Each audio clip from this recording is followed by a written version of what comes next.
మెదక్ జిల్లా కొల్చారం మండలం రంగంపేట గ్రామంలో కాంగ్రెస్ బీఆర్ఎస్ కార్యకర్తల మధ్య ఘర్షణ చోటు చేసుకుంది. మూడో విడత గ్రామ పంచాయతీ ఎన్నికల ప్రచారం చివరి రోజైన సోమవారం గ్రామ పంచాయతీ కార్యాలయం వద్ద ఉద్రిక్తత పరిస్థితి నెలకొంది.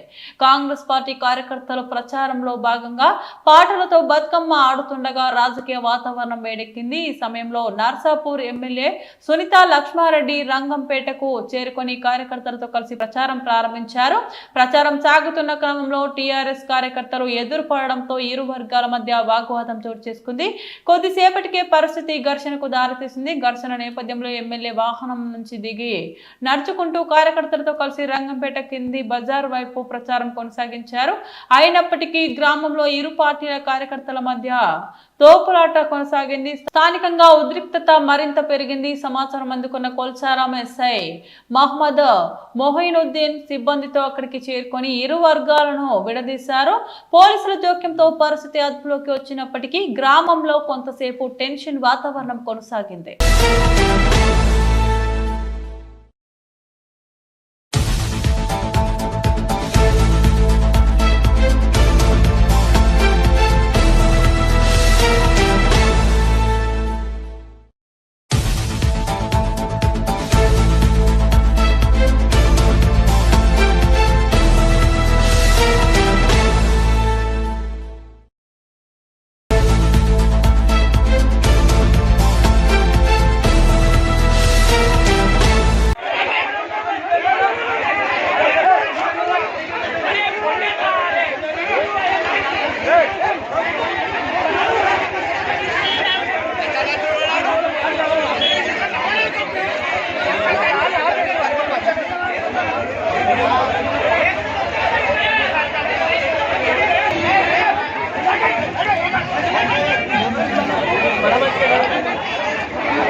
ప్రభుత్వ ఉద్యోగాలు కావాలనేటువంటి వారికి 2 లక్షల ఉద్యోగాలు ఇస్తారు. ప్రతి సంవత్సరం నోటిఫికేషన్ ఇస్తాం. ఒక నోటిఫికేషన్ వేసిందా?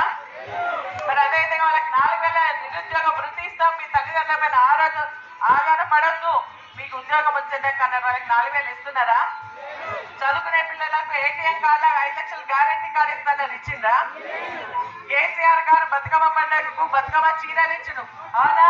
10 సంవత్సరాలు చీరలు ఇస్తే 1,50,00,000 మందికి మరి చీరలు ఇస్తే వీళ్ళు ఇచ్చిందా అని అడుగుతా ఉన్నా.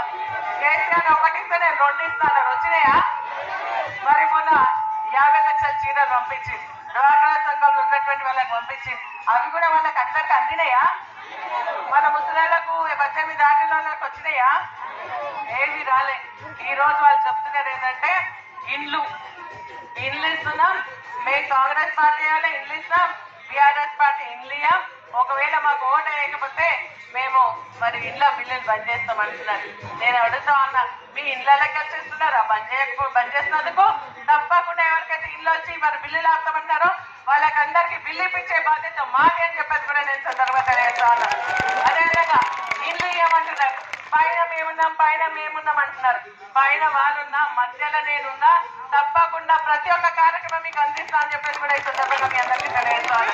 గుట్టిగా రెచ్చగొట్టేటువంటి మాటలు మాట్లాడడం, ఎక్కడికి వచ్చో వచ్చినారంతా కూడా మరి వాళ్ళ దాంట్లో పోటీలు పడుతుంది. నేనంటే కుర్చీకి ఆశపడుతున్నట. కుర్చీ నాకు మీ దయా దాక్షిణ వల్ల రాలే, ప్రజలు ఎంపిక చేసుకుంటే నాకు కుర్చీ వచ్చింది. ఆ కుర్చీ కోసం, ఆ కుర్చీకున్న విలువలు కాపాడు కోసం, ప్రజల కోసం పోరాటం నిరంతరం చేస్తూనే ఉంటా, ప్రజల పక్షాన నిలబెడతా, ప్రజల కోసం పనిచేస్తా అంటున్నారు. వాళ్ళు ఏమన్నారు? నిన్న మొన్న ఏం మాట్లాడుతున్నారు? బీఆర్ఎస్ పార్టీ ఏం చేసిందని అంటున్నారు. మరి నిన్న మొన్న బీఆర్ఎస్ పార్టీలో ఉండి మరి ఊరేగింది ఎవరని చెప్పేసి కూడా నేను ఈ సందర్భంగా అడుగుతా ఉన్నా. మీరు ఆ రోజు పనులు చేయక చేతగాకగా మీరు ఉండి ఈ రోజు పనులు చేసి నన్ను అడ్డుకునేటువంటి ప్రయత్నం చేస్తే ఇక్కడ ఎవ్వరు ఊరుకునేది లేదని కూడా హెచ్చరిస్తా ఉన్నా. నేను ఒకటే మీ అందరికీ చెప్తా ఉన్నా, మనం కొట్లాటలకు పంచాయతీలకు అతీతం. కొట్లాటలో పంచాయతీ మనకు వద్దు. మనం ప్రజల కోసం ఉన్నాం. అవునా? ప్రజల పక్షాన నిలబడతాం. కేసీఆర్ గారు ముఖ్యమంత్రి అయితేనే మా సమస్యలు తీర్చాయని అని చెప్పేసి ఎదురు చూస్తున్నటువంటి రైతుల కోసం, మహిళల కోసం, యువకుల కోసం, నిరుద్యోగుల కోసం, ప్రతి ఒక్కరి కోసం మనం వారి వెంట ఉందాం. మళ్ళీ కేసీఆర్ గారిని ముఖ్యమంత్రి చేసుకునేదాకా మన పోరాటం సాగుతూనే ఉంటారని చెప్పేసి కూడా ఈ సందర్భంగా తెలియజేస్తూ, మన గ్రామానికి ఏమేమి అవసరం ఉన్నాయో నాకు తెలుసు, ఏ గల్లి ఎక్కడ ఉందో తెలుసు. మరి తప్పకుండా మన గ్రామాభివృద్ధి కోసం నేను కృషి చేస్తా, మీకు అధిక నిధులు ఇస్తా. ఇంతకు ముందు కూడా మనం సీసీ రోడ్లు వేసుకున్నాం, సైడ్లు కట్టుకున్నాం, అక్కడ చేనేత కార్మికులకు సంబంధించిన భవనం కట్టుకున్నాం. మళ్ళీ ఇప్పుడు కూడా కొన్ని సమస్యలు ఉన్నాయి, తప్పకుండా